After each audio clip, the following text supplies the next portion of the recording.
Welcome to Almost 30 Podcast. Hi, everybody. It's Lindsay and Krista. It's just us. It's just us It's today. you, it's me, it's Lindsay. It's an advice episode. Yeah, it's an advice episode. It's you, me, and Lindsay, and the creator. We'll be channeling people. We'll be channeling. Actually, I'm channeling this whole episode. Actually, the thing about me is I'm going to be channeling. I'm going to be channeling the advice. I feel like I've been, you know how you go through you become your own channel for yourself. But you know how you go through that stage where you're like watching other we both went through a phase where we were watching Abraham Hicks. Oh yeah. You know what's so funny is collectively people go through like that. Yes. I was listening to Abraham Hicks a lot for a minute. I saw them live. I did too. You did too, right? In LA? I didn't like it at all. Oh, it was all men on stage, right? Yep. All men. Yeah, same.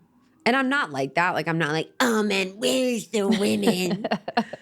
But I was just like, they were all like narcs. Like the one man was like, every single time I've seen them, I get called on stage. And I've gone 60 times. Wow. First person I'm like, what does this man have to say after getting on stage and asking a question 60 times? That's interesting. No, for real. Like what are we doing here? Yeah. I think that the men do have more clarity in their field of like knowing that they will be chosen and feeling less clear. Like women are like, should I be chosen? Should they call on me? Right. Should I ask this question? I don't know if this is clear. I didn't even know like working with men and women, like it is easier with men sometimes because women kind of we can build worlds with our words. I think we can get it real complicated. Yeah, we can kind of, but yeah. I guess what I'll say I didn't like about it, I just didn't find that much value. I think the clips online were better. So yeah, I agree. Like a more curated version of it. Yeah, totally. I agree with that. Okay, so today we wanted to just share some advice based on questions we got from all of you, which I always appreciate when you guys send stuff in to us. We kind of put the call out on Instagram, and you guys did not disappoint. This is going to be a fun one. Very I was relatable, excited. silly and fun. I love these ones. Okay, so we're going to go through some advice. All right. I also took a microdose today. Oh, fun. Yeah, that I was feeling a minute ago. Oh, great. So I think that's because when I was like, oh, my voice has really dropped in. I think my voice started to drop in when I started microdosing. Oh, that's interesting. So this is me. We're going to do. I haven't microdosed in a minute. I have not in forever. Yeah. So it is fun. Glad you brought me one. So if there's an extra zhuzh. Yeah, that's what's up. All right, first question. My situationship invited me to his sister's wedding. Is that a sign he's serious or that he just needs a date? Hey, man, ask him. I know. I think this calls for actually a very direct conversation. About situationships. Yeah, because I think inviting someone to a family, this is his sister's wedding, so his entire family is going to be there. That to me is serious. I would say, hey. And also it should be serious, whether he thinks it or not. So you have the full right to be like, what is this? Even kindly giving him the benefit of the doubt, he could assume that you are together. Yeah.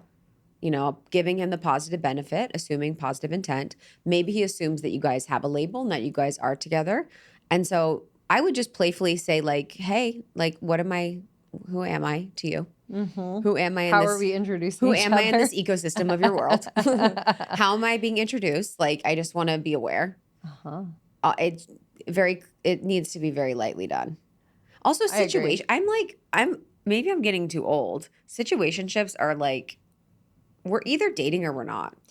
But it's still very prevalent. And I think it happens more so in big cities. Because you have options. Is situationship mean you're hooking up with someone? Yes. Or like, and you're just kind of, so I didn't even realize recently that I guess it goes from situationship to exclusive, and you're exclusive before your boyfriend, girlfriend. I think it's the same thing. I heard it's different. I'm not a part of that journey. It should be the same thing. 100%. The boyfriend, girlfriend is the title. So exactly. And what you tell other people and how you move about the world where you're like, I am in a relationship. I think it's just like part of that like avoidant thing where it's like everyone's so afraid of commitment where they're like, we're exclusively dating, but we're not committed. Yes. No. I think exclusive is commitment. No, exclusive is commitment in the sense that you are only. Yes. Is that what so you're they'll saying? say, I'm exclusively dating, but we're not boyfriend, girlfriend. That to me is crazy. It's so crazy, but I think this is a different era and generation. Weird. I need clarification from people on that. That's crazy. I think it gets guys out of the like lane of being like acting like a boyfriend, where they can like have everything but not be their boyfriend. Yeah. And be like, because boyfriend title is too much pressure. Totally. So what would we say? We would say this is a time for just Playful. a really playful, direct conversation. Just like, hey, who am I being introduced as? Who am I in your ecosystem, in your world? I don't want to be made a fool. Yeah, I would say, on that note, I would say something like, being invited to your sister's wedding feels like, feels like a thing. Like that. I'm not taking this lightly. Yes. Like, what would you say about what we are? Yes. Just so I'm aware, like, going into this. I want to be a good representation of you and myself. Yes. Also, but why is it always on them? I mean, it's not, but I think... I want to see where your head's at. Yeah, because... I've been watching a lot of Love Island. So they always say, I'm trying to sit down and they'll be like, thanks for having a chat. I'm trying to see where your head's at. And then they're like, oh, like that's what they'll say. That's the lead. I'm just trying to see where your head's at. And then their brains rot. Yeah. And they'll be like, I mean, I'm open, mate. Like, yeah. Well, we recently had Benny Hart on the pod. And he was saying like, hey, like basically the energy of like, I'm good no matter what. But like, I would just love like a little clarity on this. Yep. Like kind of that energy, which I think like gets them off the hook of like making a decision. It's just like, oh, like they're going to be good no matter what. So they don't have to hold that in their answering, which is like hilarious, but it's effective. Yes. And I think you should be with a person that is expecting that you as a woman are going to ask this type of clarity. Yes. 100. So it's like being throughout the entire process, no man that would ever date me would think that I wouldn't want to have clarity on something. Yes. So it's like that would be expected. Like I'm going to ask for clarity. We're going to get clear on things. So being the woman throughout an entire process that would need to have clarity, or that needs to know in a controlling way, but like that you're a participant in this. You're not just waiting. Like, yes, he should be expecting you to have this conversation. Yes, completely. Have fun. Send us pictures. Have a good time. Wishing you well. Okay, next question. How do I navigate a raise when my manager always says, we're like family here? And like, how's that vibe? I think I've talked about this years ago on the podcast, but how toxic that is. When works are like, we're like a family. And I'm like, oh, dysfunctional? Like, oh, like your dysfunctional family.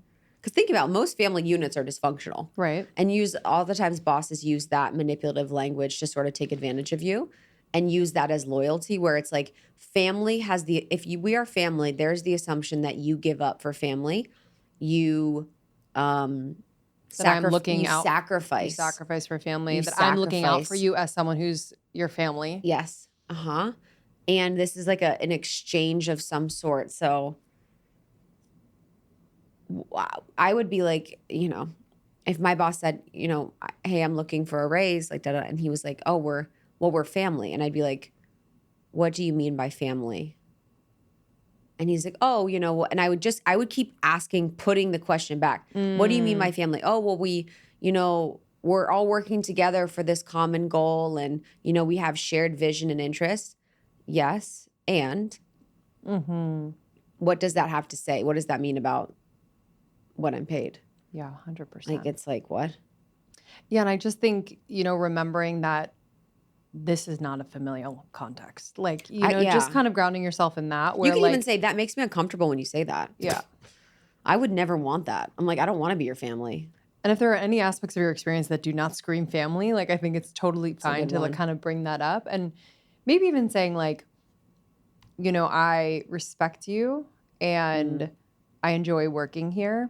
And I think we all deserve to kind of move about this place in a way that is professional. It just kind of keeps what this is going. Yeah. Like if we were to be like chummy and actual family, I think it would create a lot more, to your point, like dysfunction. Yeah.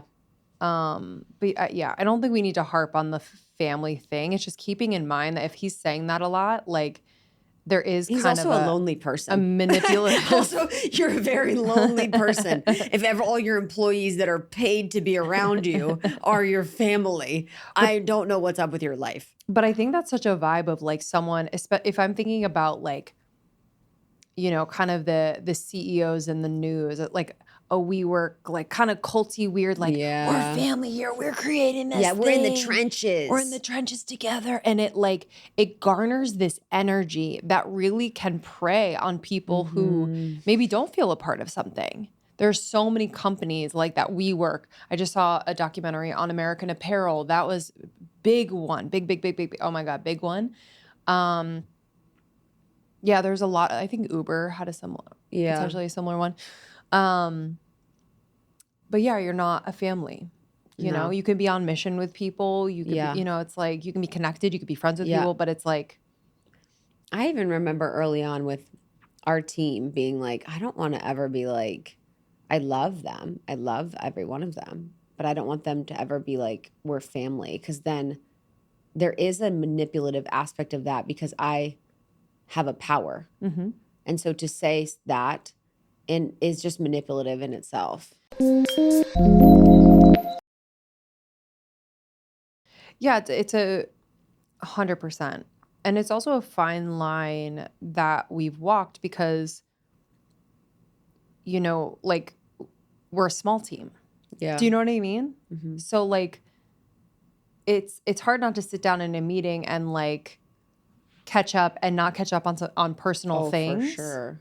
You know what I mean? Because we are so personal ourselves in a public way. And I think our energy is very like warm and open and supportive of that.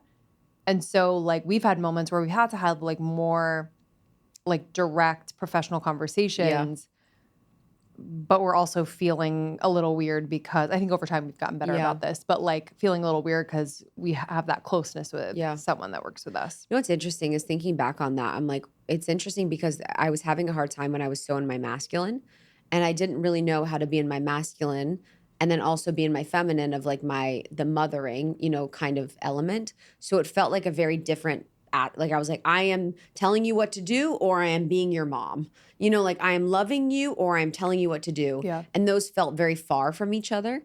And now it's like, because I'm in such congruency, I can say whatever I need to say in a loving way. Yeah. Like it can be both. And I didn't really think it could then. Yes. Like I felt like I had to either be strict, telling them what to do, giving them the list, whatever, like firm, or I had to be caring and loving for them. And I didn't know how to kind of flip-flop as much. And now I can be like both. Yes. Which is interesting. And I think that's an important energy to bring into this conversation. Yeah. Where it's like you can be kind and you can be direct. Yeah.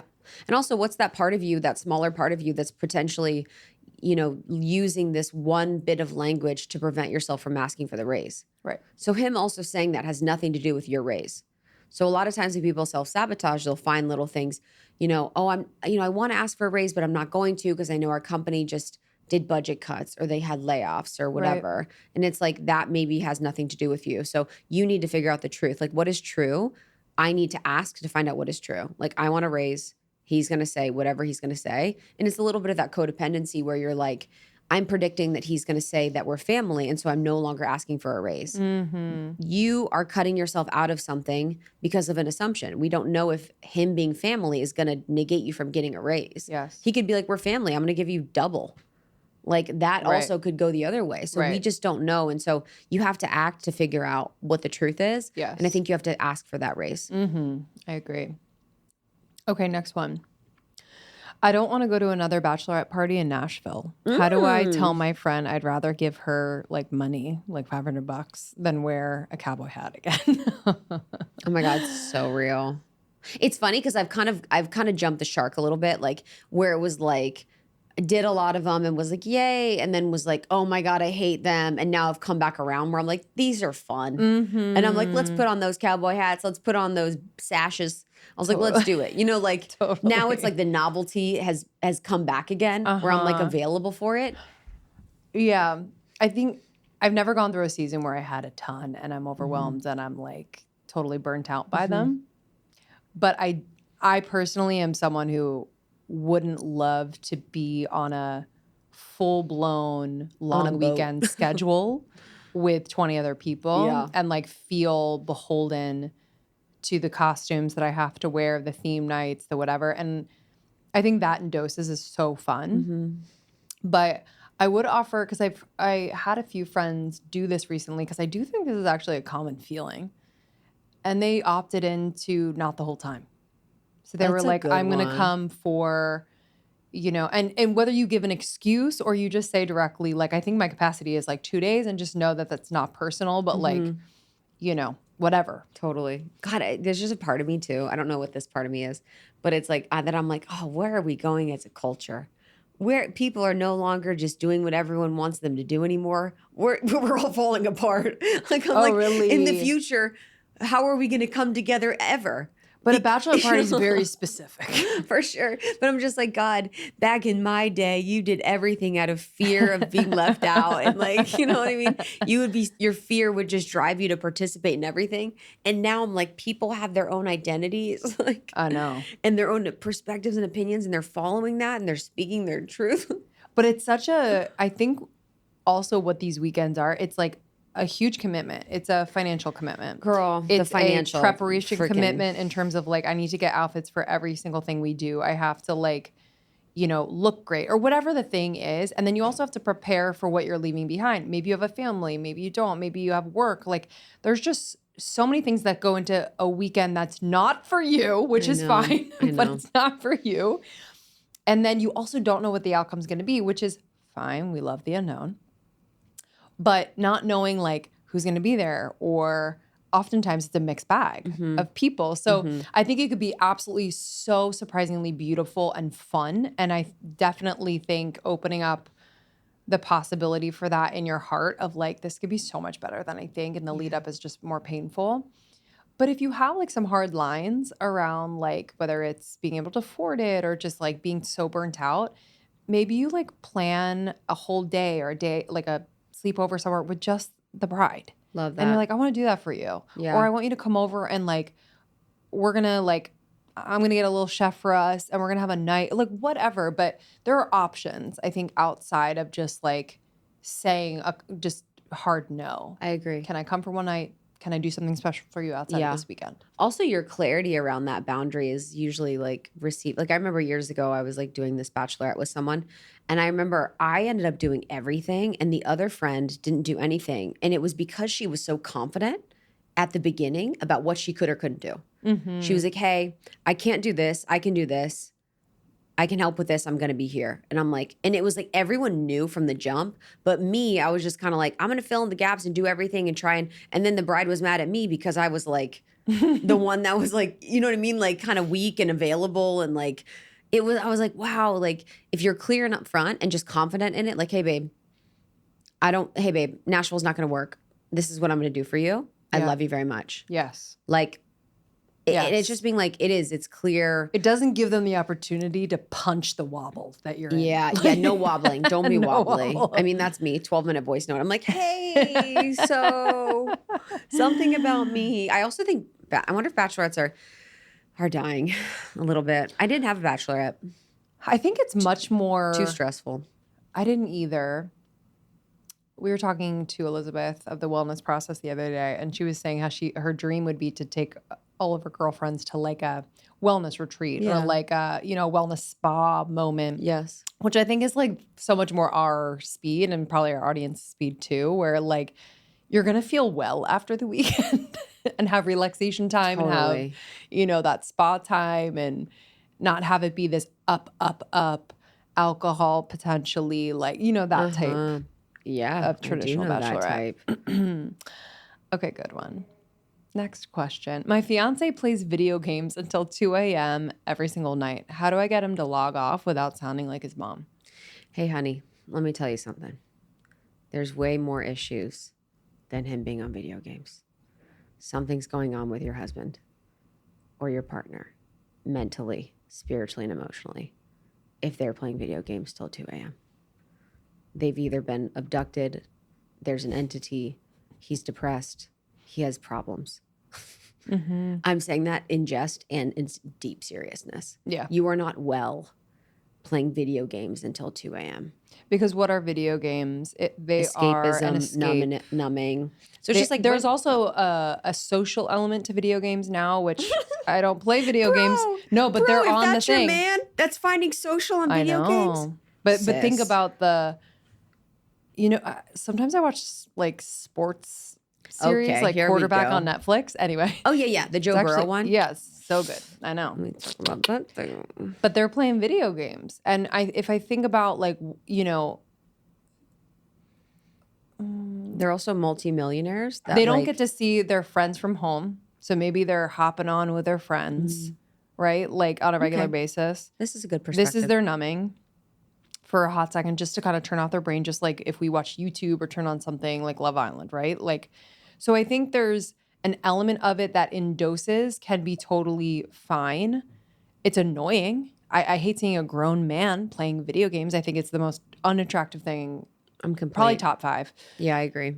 But it's very common. I would say until 2 a.m. So he's not concerned about sleep, getting good sleep. He's in front of a screen, so he's getting that blue light. It's disrupting a lot of things. So her question is, how do we get him to log off? I think number one, like the conversation can't be had like right before, during, or after he's playing video games. Like it kind of needs. I'm so sorry. This is so funny to me. Continue. But like, so we can't be in the heat of the moment, is what I'm saying. Yeah, exactly. We can't be about to do like pawn noobs and like get a sick kill and then like grab your boy and tell him you can't be like guns up and like tell him what's up. You need to get because he could shoot you. Yeah, honestly, he might take the gun in real life and shoot you. Oh God. Okay, so we're gonna wait till our boy's not mid game. Not mid-game. Not mid-pawning noobs. I would say it's probably on a weekend where we're not like in a stressful environment, work week, yada, yada, whatever. I'm assuming. That's real. And I think for me, it's less about talking about that particular issue and saying, hey, like even saying, hey, I've been noticing you're like staying up so late doing video games. Like, like, tell me about that. Like, I don't even think talking directly about the issue is maybe the way in. Yeah. I think it's, I would love, like, remember the other night when we, like, went out to dinner and I feel like we haven't laughed like that in so long. It was so nice to, like, spend quality time with you. I would love to figure out a way to do that more regularly, like a few times a week. Could you log off? Yeah, like like nighttime is our time. Like, would you be down to kind of trade in some of your video game nights to like watch a movie, or we can like do a whatever it is that you feel like would be your connection point or something fun you can do. But it's like it's highlighting that you love spending time with them, or like. Rather than looking at the thing and being like, that is bad or that's annoying, or kind of like casting a little shame over it. Yeah. Even though it's a loser. I know. I think I'm just at the point where I've done gentle parenting so much in my past relationships and I just can't gentle parent anymore. I can't mean parent, but I'm just like, hey, baby, I love you. This is not in alignment with where you want to go or what you want to do. This is your vision. This is our shared vision. Where does this fit into the vision? Right. Where does this fit into like and but you have to know that someone can take for sure that and it's people are at different levels. I know. But the truth of it is there's something going on mentally with him. There's something going on with him that's avoidant, that's numbing, that's coping. So maybe he's unaligned in life, maybe he's uninspired, maybe he's not motivated, and the man has to be pretty self-aware to be able to go back with feedback like that and kind of look at his life and see where he's going. But I mean, this could be something that would be absolutely transformative, to be helpful. So you have to know your man and see if he's willing to take feedback, if he's able to take feedback, what kind of like communication style he wants, like depending if it's like direct or sounds like it's not, if you're letting it go on this long. But I guess a gentle inquiry is interesting of like, what are you getting from that? Or like, tell me more about, like, I know you're playing video games a lot. Like, you must really love it. Like, what do you get from it? And just kind of getting curious about the benefits that he's receiving from it. And then just being like, yeah, that's interesting. Like, I know you really love it. And I see that's helpful for you. I just get curious about your sleep. And I get curious about how this impacts the other goals that you have for yourself, which are, X, Y, and Z to get promoted or whatever. Like, do you feel like it's going to have an impact? It's a great And they're like, option. shut up. Yeah. They're like, this old ball and chain. Like, you're walking around the issue. Just tell me straight. Yeah, no, they're like, yeah, shut up, bitch. Let me fucking log on. Let me log on and forget about you. He's like, meh. Oh, fuck. I had a situation like that at one point in my life. And that was, now I look back and I'm like, that was a cry for help. Yeah. That I was not answering. Because I had my own cries. Yeah, for sure. You know. For sure. But great question. Thank you. Bless. And Joe Burrow can play video games because he's making $50 million a year. That's so crazy. There is levels to things. You know what I mean? Yeah. If he's stacking and everything else is good, you can play little video games. I know. If your man's not on path and he's staying up, can't play video games. You can imagine like just how on he has to be and how, you know what I mean? How dialed he has to be all the time. For sure. And how it probably feels really good to his brain. Oh, so nice. To sit in a beanbag chair and play video games. Last one. My 30-year-old friend, I love how she gives the age. My 30-year-old friend keeps asking me to like and share her MLM posts on Instagram. How do I say no without losing her friendship? I'm sorry. I'm a little bit like, I just feel like if this is going to be controversial, I don't think people are going to like this, especially women. I just feel like in no way in my brain and my actual reality do I perceive that my friends need to do anything with my social media for me to feel like they love me. There's literally no part of me that feels like my friends need to comment on my post, share my posts, do anything engaging with my social media account for me to perceive that they love me. 100 million. I literally live my entire reality of my love exchange with my relationships outside of social media. Mm-hmm. I'm like, you could follow me, you could not follow me, you could shadow ban me. Like, I'm like, I don't care. Like, as long as you're showing up for me in my life. But a lot of people, but I understand if someone's wanting to build their business and they want to be seen and this is really something they care about and they're looking for the support and they kind of perceive support in that way. I don't perceive support in that way. So I can be compassionate to someone that perceives support in that way, that wants to feel like they're building their business or they're validated as an entrepreneur. That makes sense. And what you could do potentially is like, it also is different if this person has a brand or a business. Because if you're a brand or like a public figure, like I can't share a lot of my friends' stuff because we have sponsors that like are the same products or in the same industry. So a lot of times I have my own thing that I'm promoting or sharing or my own story arc or my own journey or my own thing that it doesn't really fit in with what I'm doing from a brand. So if you're a brand, it's a totally different experience. And depends on the MLM. Mm-hmm. We're talking hair care. Yeah, like we're talking essential oils. Like, are you sending me free product? Yeah, I agree. I agree with that initial sentiment for sure. Like, there's no world in which I'm like paying attention to my friends and how they engage with my stuff. I'd actually rather them like not, and we just like have that catch up in person, and they feel, you know. But I would say just in this situation, again, there can be like alternatives to support. So it's like, you know, appreciate you thinking of me, you know, but I don't really share stuff like that on my Instagram at all. Like, you know, it's not personal whatsoever, but I would love, like, is there any other way I can support you? You know, I would love to buy some products or, you know, do you want to host something at my house? I don't know. I'm obsessed. And then Lindsay makes it worse. This is the whole thing. I'm like, tell her just like no. And then Lindsay's like, well, what if I hosted a party at her house? And what if I bought some of the products? And what if I became a part of the MLM? Here's the thing. I'm not going to share you, but I'm going to be on your team. Sign me up to be on your team. Lindsay's got us in the MLM, and I'm not sharing any post. I'll just join. That's fine. Lindsay's like, you know what? I'm going to give up my life, my career. I'm on your team, coming sis. Out of it with one eye. I'm like, literally. You know what, sis? Actually, I'm going to run your social media account for you. But I've had, I'm sure you have too.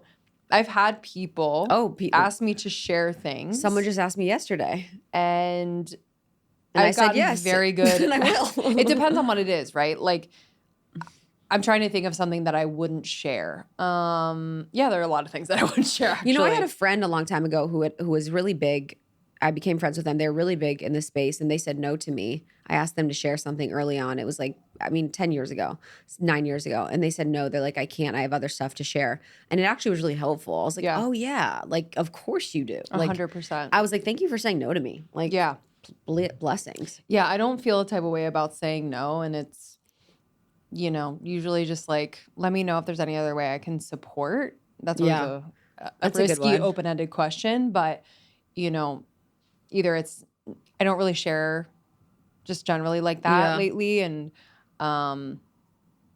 it could be specific to whatever it is, but yeah, I have no problem doing that, because I also think it's like your social media is like your territory, and so when people feel just because you have a platform that you owe it to them, it's an interesting energy that I'm clocking, and I actually don't appreciate, and I'm probably holding it against you. For sure. Yeah, I had someone recently that was like, and I was like, she's asked me a lot of times to do that. And I'm also like, there is an element where there's an energetic of a true, this is helpful for them, and this feels aligned. And then there's the energetic of you don't believe in yourself enough to know that you are just as powerful without this. Yeah. And that you actually have all that it takes within you. So actually, you know what? Just start to give her some platitudes. She's like, sis, you have what it takes within you right now in this moment. But I also think, abundance is your natural, abundance is your birthright. Last thing, I think it's how it's asked sometimes affects me. So it's like if we have a friend, say we haven't spoken to them in a while, but they say, I'm coming out with this book. This is kind of the story behind it, and it would mean the world to me if you guys shared around launch or whatever. I think it depends on the relationship. I think the ask has a frequency to it. And also, being people who have released a book, I actually am more prone to share lately because I know how important it is and it could be, and like the energy behind that. So I don't know. The ask has frequency too. If it's like a stranger on the internet who's asking me to share something, And honestly, if our sister is in an MLM, she's asking a lot of people the same thing. Our girl, she's asking her whole pyramid. And she's asking the whole team. The whole team's logged on. And no shade to MLMs. There's a part of me, honestly, it's almost like polyamory, where from like the basic level, it makes a lot of sense to me. Yeah. Where you're like, love is love and love is infinite and love is not limited to one being. I'm like, yeah, man. And then even with MLMs, you're like, don't you want to support your friends and build like your own business and like sell products that you love to people that you know? And I'm like, yeah, man. Like for real. I'm like, yeah, dude. And then just like, then the other stuff happens and you're like, I don't know about this anymore. I know. There's some parts of it that I totally get, and some parts I'm like, okay. Not for me. Honestly, obviously. Whatever. So all that to say, life is good. Keep on posting. All that to say, keep up your dreams. Never give up. Start to visualize. You have to be delusional. Never, get your vision boards out. That was it. That was all your questions. That was a good little advice. That was a good batch. We appreciate you guys so much. We love you. Sending in your questions for some unhinged advice. Very unhinged. Well, we'll see you on the next one. Thank you for being a part of our lives and community. Thanks for sharing this with a friend, just for a little LOL time, a little fun. We'll see you on YouTube. We're on YouTube, baby. Looking stunning and beautiful on YouTube. We have morning microdose as well, which is our second podcast. It's actually ad-free. It's 5 to 10 minutes of inspiration and insight. It's like a TikTok for the show. It's so good. And then I'm on Instagram @itskrista. And I'm @LindsaySimsick. See you soon. Later. Love ya.